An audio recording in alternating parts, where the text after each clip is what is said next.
so that way we can email it if people want it. Thanks, Judy.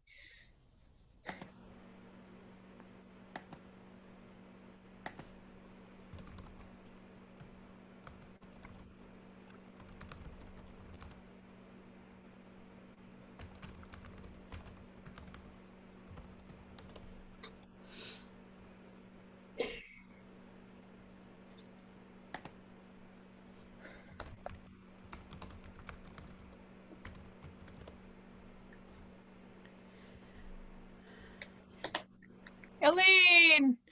I'm done eating my popcorn. I didn't want to see you. I didn't want everybody to see me chewing. You look great. Oh my gosh. Rachel is my beautician nowadays. You look great. You look like Elaine, you just reminded me I need to call you to ask you something. I'm seeing your face is a perfect reminder. Uh-oh. No, Okay. no, it's good. We were hoping you would photograph our confirmation students from last spring who are going to do a special Havdalah service at the end of Simchat Torah. But I'll email you about it. Very distant. I will. Very distant. Oh yeah. Get a Zoom lens. Get a Zoom. Not a long one. everything's Zoom. Hey, Jay. Hi, Jay. I don't think we've met. It's nice to see you. Oh, goodness. It's nice to see you too. There's Jill. Hi, Jill Toback. Good to see you. Jill. Jill, apparently my parents found pictures from their wedding weekend, and I think they have a picture of your parents who hosted a rehearsal dinner for them or something. I'm going to ask them about it tonight when I see them. I'll see if I can get a copy. You're muted, Jill. You can unmute if you want to say something.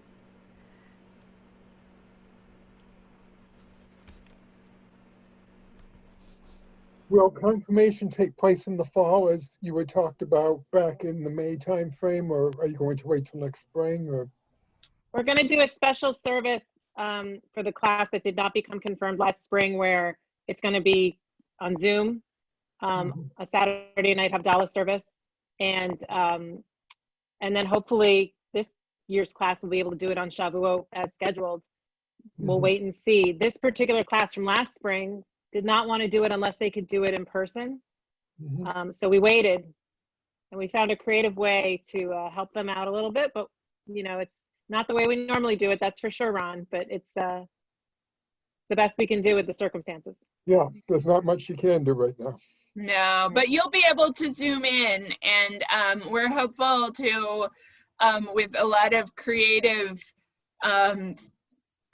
dancing, sidestepping, to be able to have them masked in their white gowns in the sanctuary together, which is what they wanted. No singing, under 15 people, but they will get that in person. We'll bless them. They'll lead us in a spoken Havdalah, and we'll make that available on Zoom to community members, because we do know that it is a light. It's really nice to see them, and I think they'll enjoy being in their white robes and being together, and getting able to kind of put it down a little bit, and to move forward. It's a hard thing to hold on to, so we wanted to give them that gift. Yeah, imperfect though it is.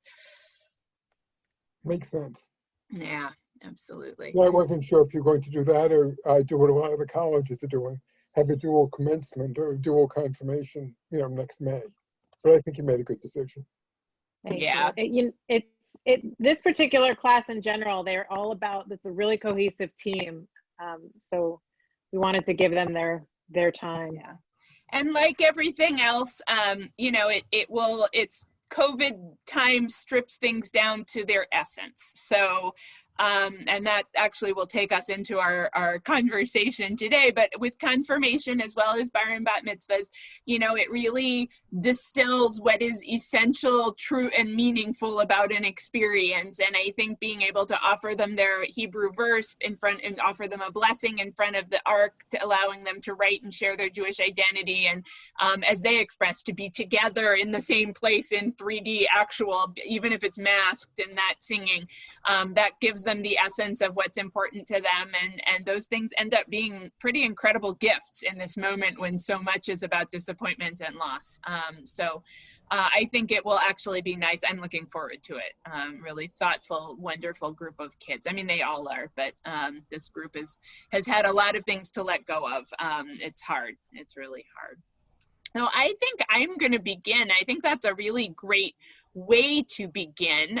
We are grateful that all of you are here today. We thought it would be nice to talk a little bit about what to expect, looking to a completely unprecedented high holiday season. Certainly every congregation will be different. Everybody is doing it in a way that is organic to who they are, and everybody is, the good news is, because this is a first, everybody's doing it the right way. I will say there's no wrong way to do it. We're all first year rabbinic and cantorial students because nobody's ever done a holidays like this before. And you know, in one level, it is incredibly heartbreaking to us that we can't be together in person. On another level, it does provide us a way to worship together and bring in the new year in ways that the Jewish people has never yet thought of. And so we thought we would share a little bit about what to expect and to kind of think about what this season will look like. Let's see, I am going to share. So I would like to invite everyone to take a moment and think about what values are essential to our high holiday worship. What liturgical features do you look forward to each year? What makes the high holidays at Temple Beth El? So I'm going to invite you to reflect on that for a moment. There are some examples, right, that maybe to pique your thoughts and your creativity, but what is it that you look forward to that make the holidays majestic, special, something that rings in the new year, reflective? What pieces are essential? And I'm curious to hear from you. Feel free to either unmute. There are enough of us that I think we can unmute and talk, or to type it in the chat box if you'd rather. What is it that, you know, that is what makes Rosh Hashanah Rosh Hashanah. That is what makes Yom Kippur Yom Kippur. What are those features? Be it liturgy, music, human connection. I think there's no wrong answer here.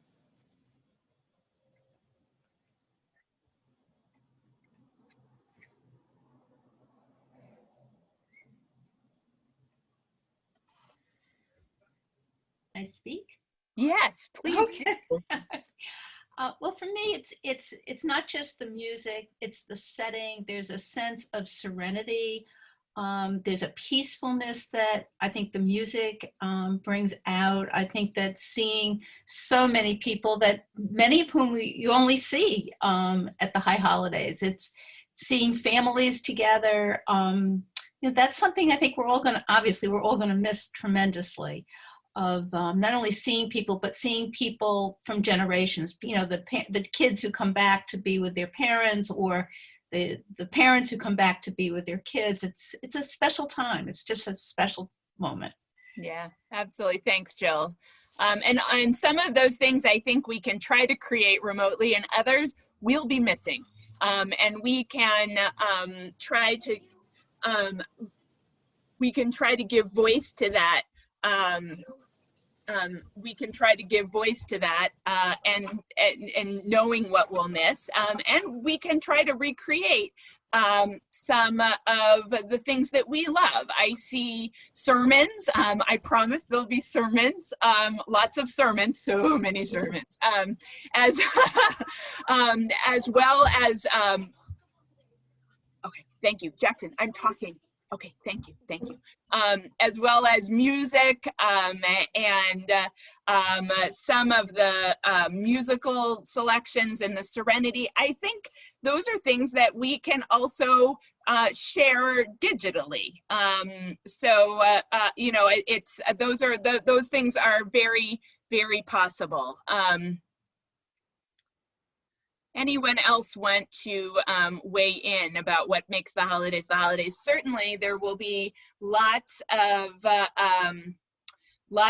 familiar melodies that sound and ring the holiday in. Kol Nidre, Avinu Malkeinu, right? The cantor singing those absolutely beautiful pieces, for sure. And I see in the chat box that Jay says, you know, there's nice connection even online, and it is nice to connect. It certainly makes it easier than ever before to connect, and it's the human connection and the seeing each other face to face that will be a little harder, but we are going to do our best. And so, as I said before, and Bosco agrees. I guess I've got Bosco here to ring in the high holidays.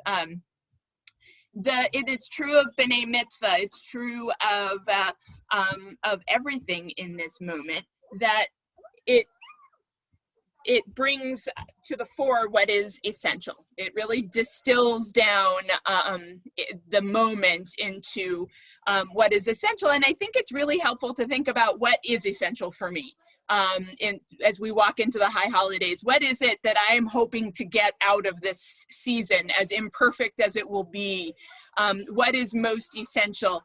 The introspection, learning, is it the musical? Is it, you know, finding a space to reflect? All of those things are possible, I think, to create, even in our COVID moment.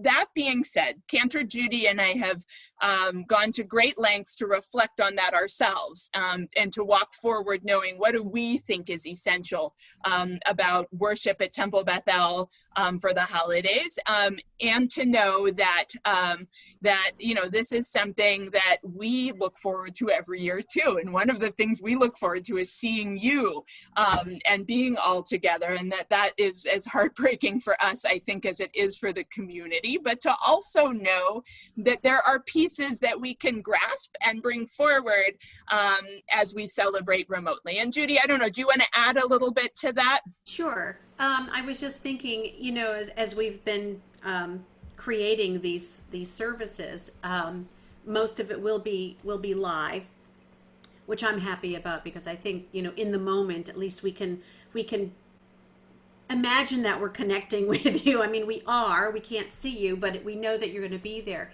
But we've also created 5 virtual choir videos, which we haven't seen yet. They're still working on them, but we're sort of in the throes of helping them create those. And I think those are going to be kind of spectacular. I mean, I hope so. That's our hope anyway.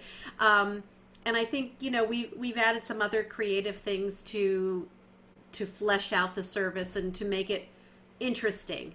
And of course, you know, when I'm singing all alone in that sanctuary with Philip up in the choir loft at the organ, you know, Don reminded me the other day, the conductor, he said, you know, on those recurring refrains, you're going to motion to the congregation to sing with you, right? And I said, oh yeah, that's right. So I have to remember, you're watching me. I can't see you, but I will invite you to sing along, even though I can't hear you. Just sing out, Louise. You know, do it at home, and we'll all be together. It's going to be emotional. I know that when we recorded pre-recorded parts of the service already. So when I was recording the Misha Berach, that was kind of tough to keep together, because it sort of packs a bigger punch this year.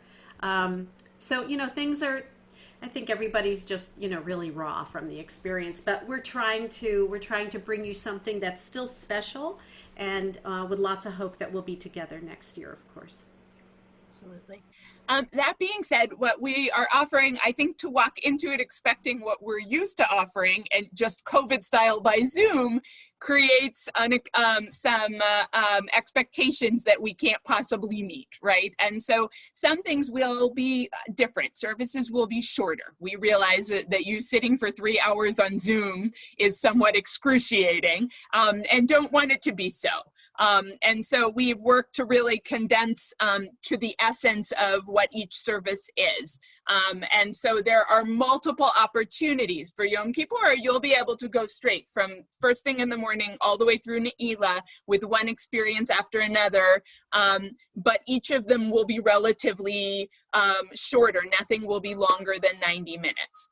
And that is calculated. We've done that on purpose, realizing that actually more is not more when it comes to Zoom. That that to really have a clarity of mission and to have to focus on the essential pieces of liturgy can deliver the meaning of the day without necessarily sending you to play Scrabble on your phone when you get bored in the second hour, not just throwing that out there. So, so something else just expectations wise to be aware of, that services will be a little bit shorter. I think what we can do now, Judy Mosley is all set and ready there to put up on the screen the page of High Holiday experiences. And we thought we would sort of walk through what will it look like on Rosh Hashanah morning when it's time for services. What can we do? We'll talk through a little bit of the multiplicity of experiences that we have.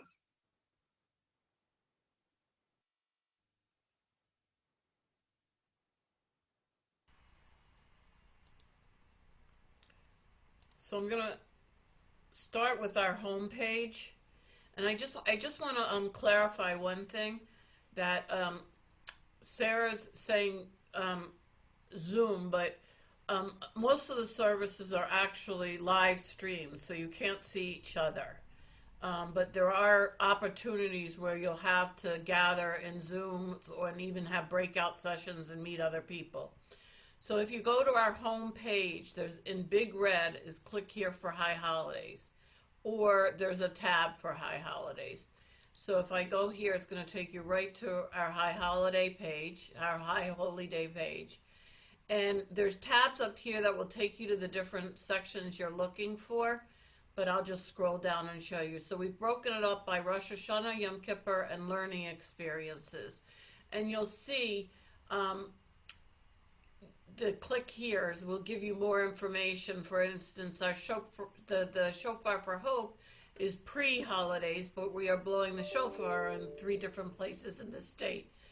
Slichot is a Zoom where you will be able to see everyone. There may be there's several participants in that. So when there's a lot of different live participants, it's going to be a Zoom. When there's live stream is more of the ritual of our services, the more worship parts of our service. So when we go to Rosh Hashanah, you just click there. You don't need a password. It's going to take you right there. It's also going to be on Facebook Live. It's going to be on Vimeo. It's going to be a YouTube Live. So there's all different ways to find us. So each one tells you whether it's a stream or if it's a Zoom. Right now, the Zoom password is the same. If for some reason we're compromised, we will send updates for passwords, but it's the same that we always do, which is the capital T, capital B, capital E, 607 exclamation. And then we have some learning experiences on the last column that I highly recommend. And even I know that the preparing to be transformed has already started. It's fabulous. We'd love more participants. We're looking forward to welcoming Rabbi Deborah Robbins, we have the books here if you'd like to pick up a copy and know. It's a book that she wrote on Psalm 27, and it's a great way to get ready for the holidays. So then if you go down here, I put down how you get the Zoom password, which is several ways. We'll publicize it in our TBE Live. You can email info@, and we'll answer, or you can call us. And we have the connections to the High Holy Day prayer books that if you want to follow along, or you can actually download them on a different. Um, if you, I highly recommend not clicking through if you have a one screen device, and have another device there to follow the prayer book so that you can look up and see the clergy and see what's happening. Judy, can I ask a question about the prayer books? Are there people who will not be able to do this digitally and need to have an actual book? So we do have, and that's another part. Anybody can sign up prayer books. You just come by. There's a table outside our office. If you call ahead, we'll put them out there. You just sign them out and take them home for the High Holy Day experience. So they're here for you. Psalm 27's here. We'll have Book of Memories available. If you're a participant in the Book of Memory where you put somebody's memorial in, you will get those in the mail. So you'll have those at home. So all those things all of them in hard copy are available to you.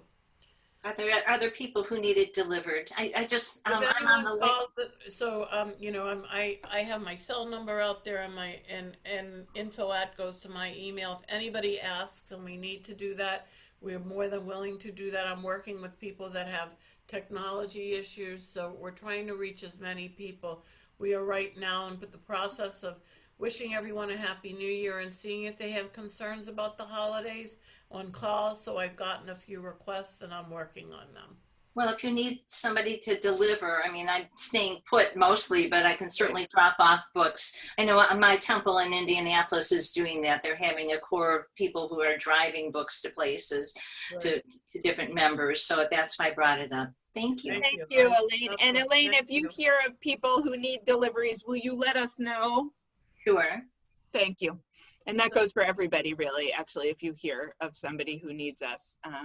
Yeah, I'm going to make some calls for the temple too. I've got a list of 20 people, and I wanted to see this recording, this program first, and I know this is being recorded. So the idea is that if someone needs a book, we can help them request it. Is that correct? Yes. Correct. We'll get it to them one way or the other. We'll either find someone to drop it off, or they can pick it up, or we'll make it happen.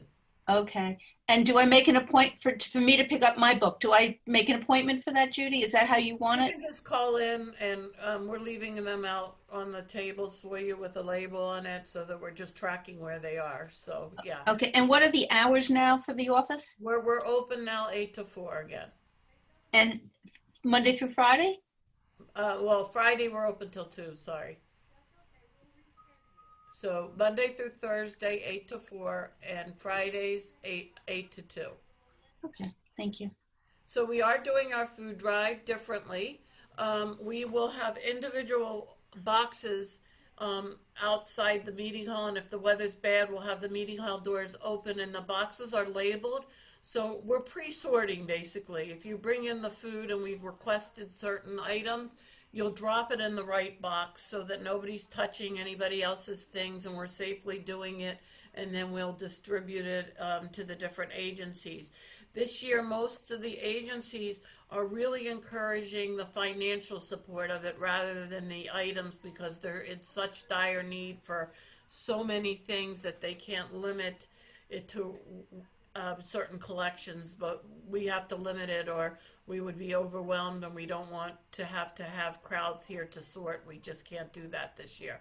So you'll see big drop-off boxes outside by the porches, by the patios, or right inside the doors in the between Rosh Hashanah, starting Rosh Hashanah through Yom Kippur, where you can drop your food off, or you can just send in a check.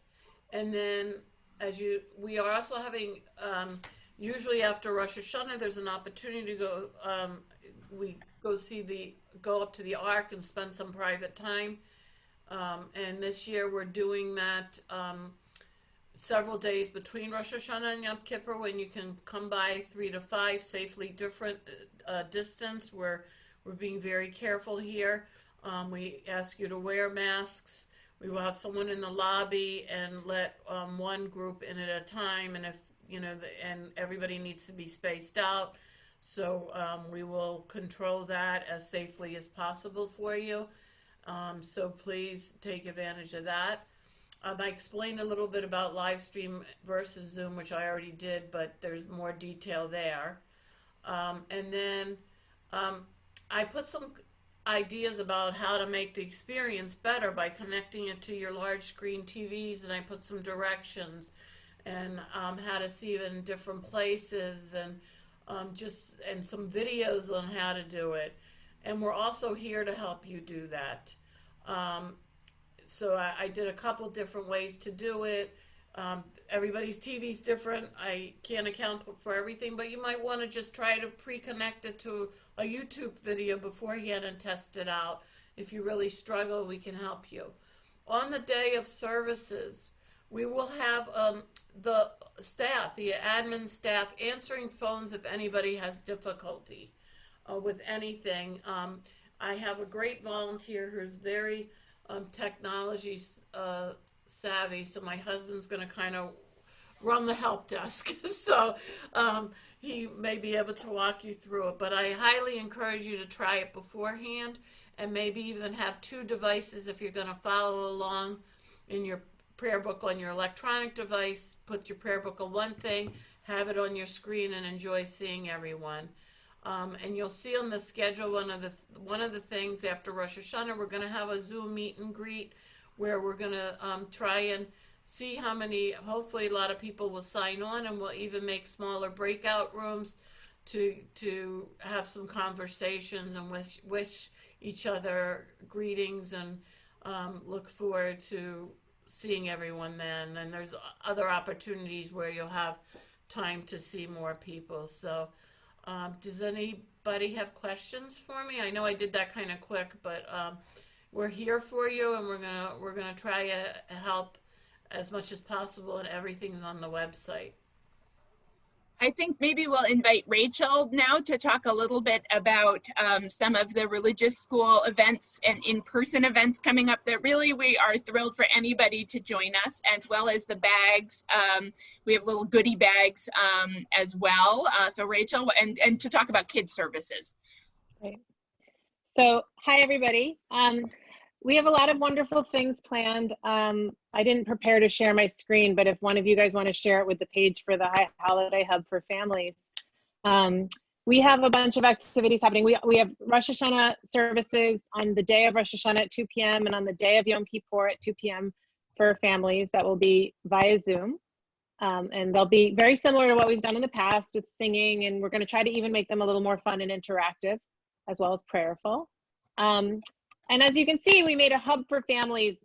There's a few things happening that we're going to do in person that are open to everybody, not just our religious school families. Shofar for Hope, we're going to blow the shofar around the state 3 times.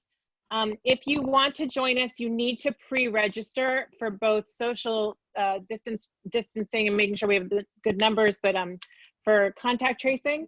And we're not revealing the details of where we are for security reasons until you're registered.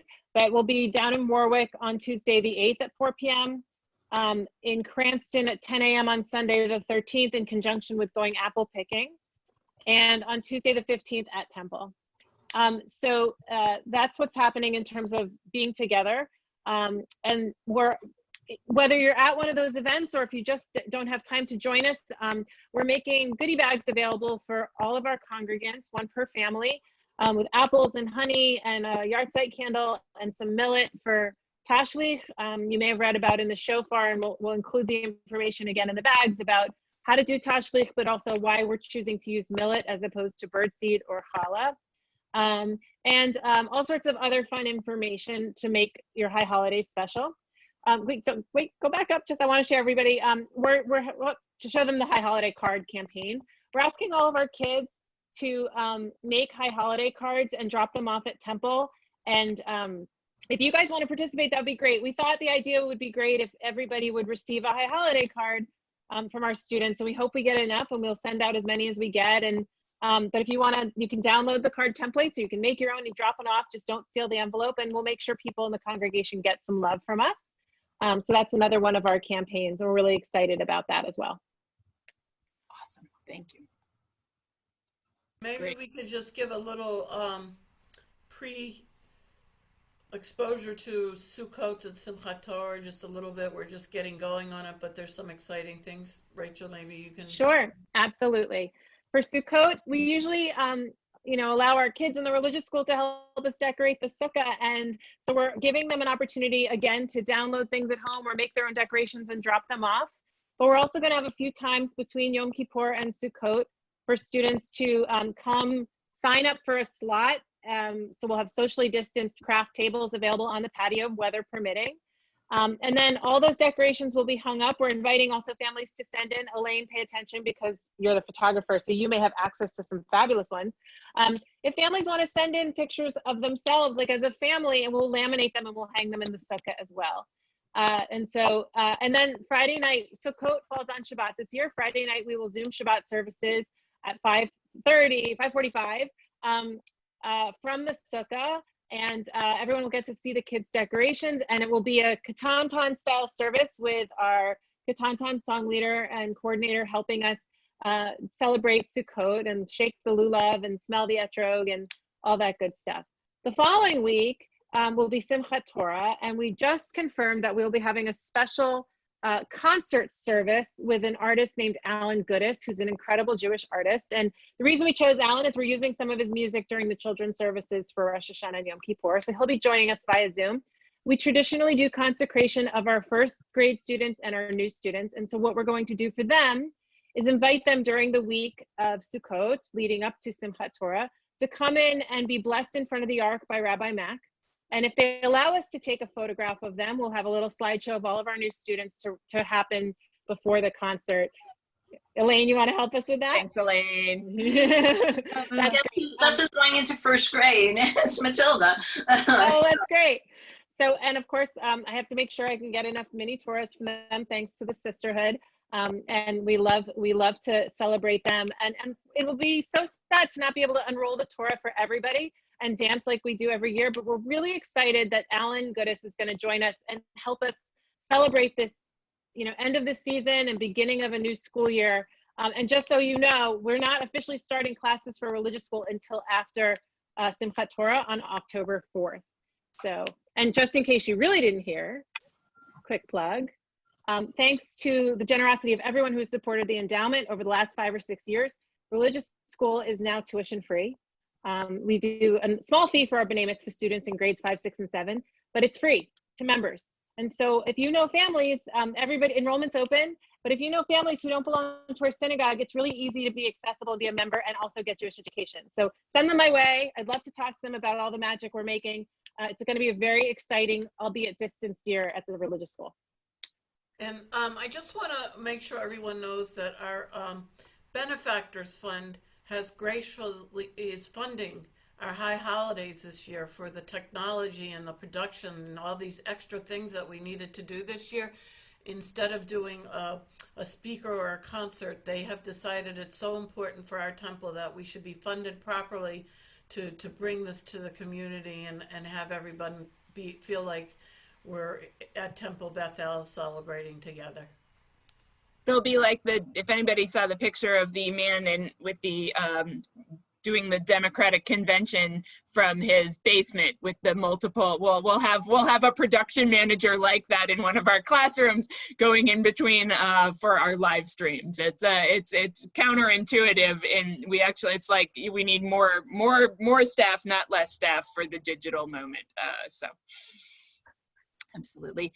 So now I think any questions or anything that you're thinking about that maybe we haven't thought about as we look forward to these holy days that are coming up shortly.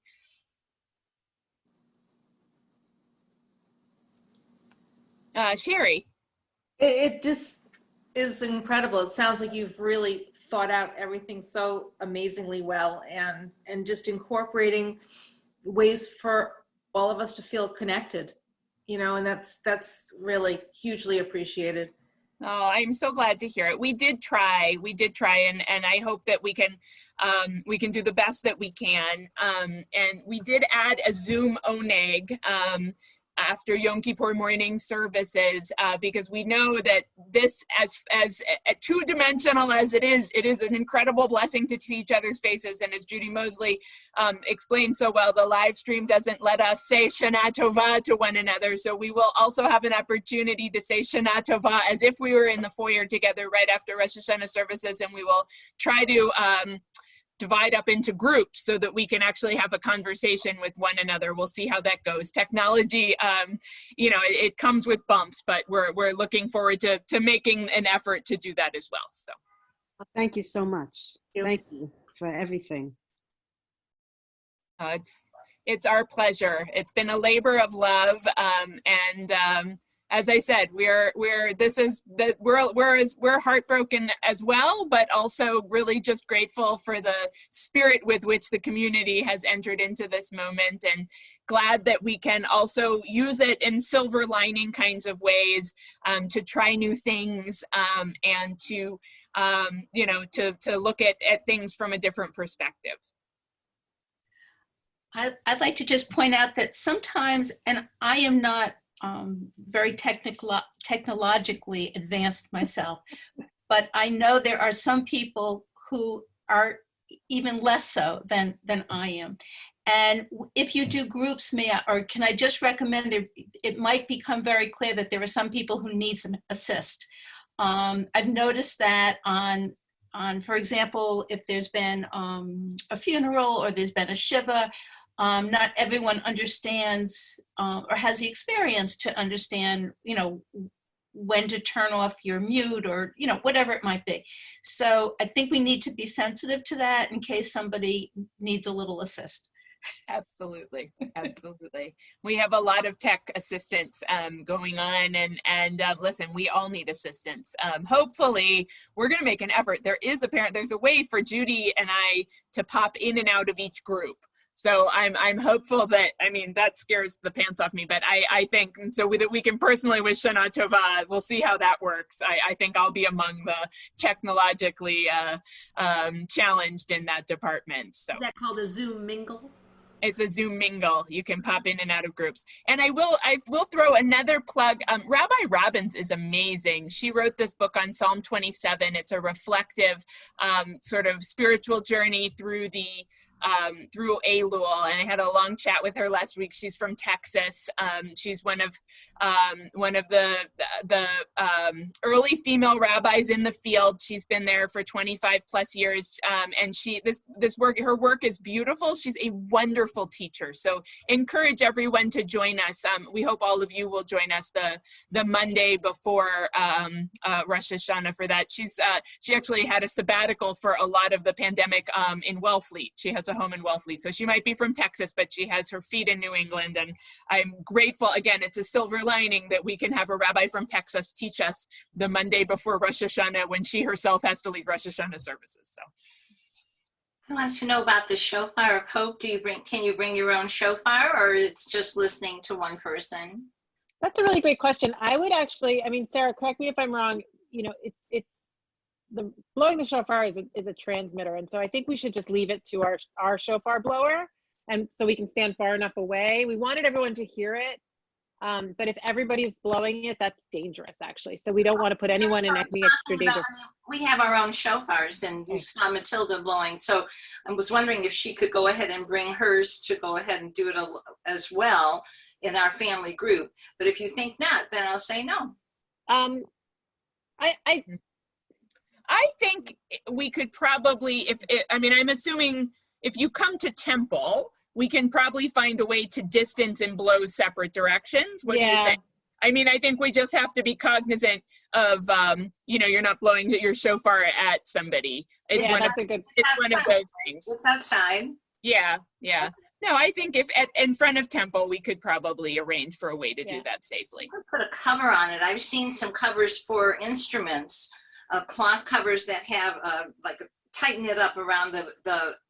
You can. I've seen colleagues do that. You can mask the shofar. Or pantyhose. People are using pantyhose also, some kind of piece of nylon, or mask it. Just put a mask on it. All right. So I think that's, if they're going to do it, thing And if to- anything, if a lot of kids are there with their shofars, we can at least have them hold them up in solidarity. I don't mean to push it. I mean, No, it's such a great question. And honestly, we didn't even think about it. Right. So No, thank you. appreciate it. well, that's a point of pride with Matilda anyway. Absolutely. As it should be. As it should be.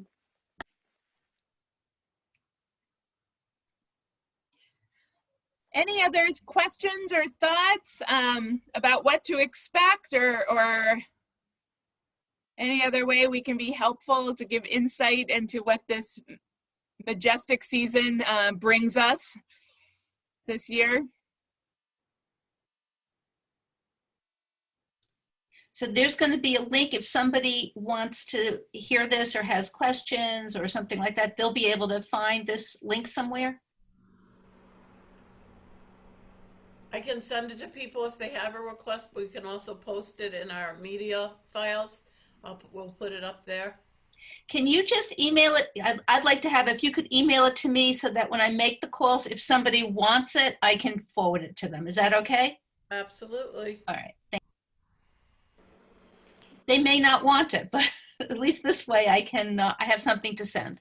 I'll send it to Karen and Gail so they can give it to the people calling too. That's a good idea, Jill. Thank you.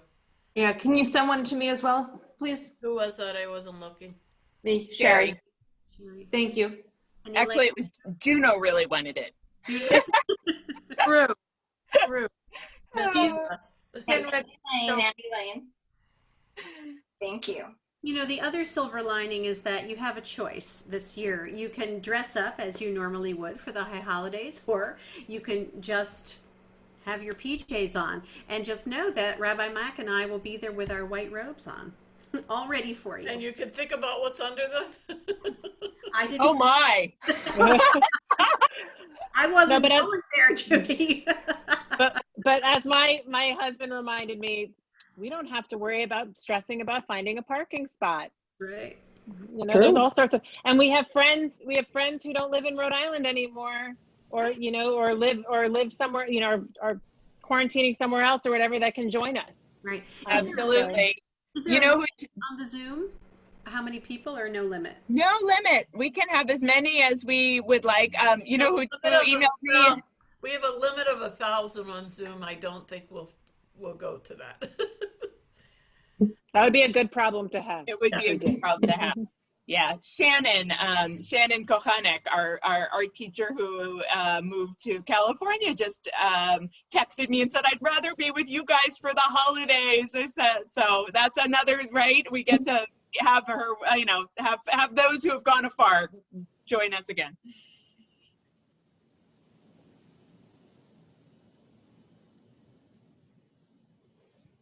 Absolutely. Excellent. Well, thank you everyone for joining us. And if you have any other questions or concerns, please don't hesitate to reach out to any one of us here today or in the main office.